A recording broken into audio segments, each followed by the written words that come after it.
जनवरी 2026। Iran की सड़कों पर एक जंग चल रही है। ये सिर्फ प्रोटेस्ट नहीं, ये सिर्फ नारे नहीं, ये एक पूरे मुल्क का उबलता हुआ गुस्सा है जो अब चुप रहने को तैयार नहीं।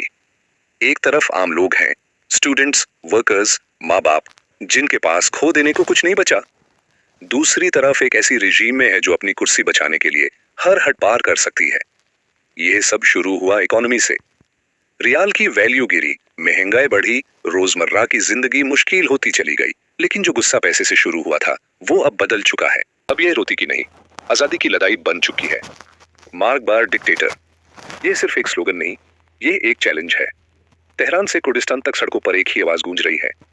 लोग लायन एंड सन का झंडा लहराते हुए चिल्लाते हैं, जन, जिंदगी, आजादी। औरत, जिंदगी, आजादी।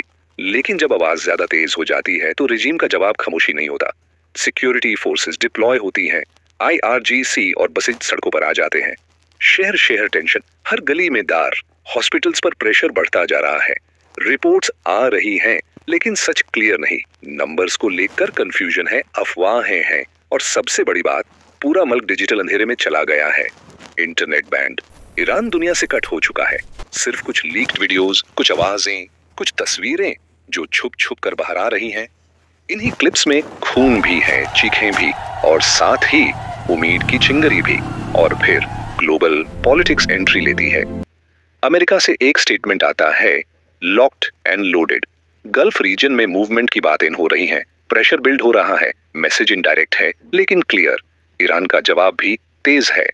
Foreign officials all out war की बात कर रहे हैं, धमकियां दी जा रही हैं।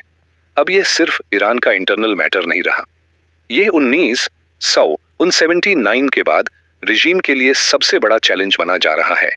लोग कह रहे हैं या तो सिस्टम बदलेगा या फिर सब कुछ बदल जाएगा।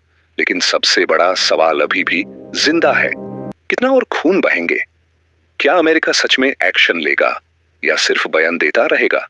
ये मूवमेंट एक रेवोल्यूशन बनेगा या हिस्ट्री का एक और दर्दनाक चैप्टर? ईरान के लोग, शायद आज आप अकेले लग रहे हो, लेकिन आपकी आवाज दुनिया तक पहुंच चुकी है। दुनिया देख रही है, दुनिया सुन रही है। ये कहानी यहीं खत्म नहीं होती। ये या तो एक नए ईरान की शुरुआत है या फिर एक ऐसी तबाही जो सिर्फ बॉर्डर्स तक सीमित नहीं रहेगी। आपका क्या ख्याल है? कमेंट्स में लिखो और सब्सक्राइब जरूर करना, क्योंकि सच जितना भी दबाया जाए छुप नहीं सकता।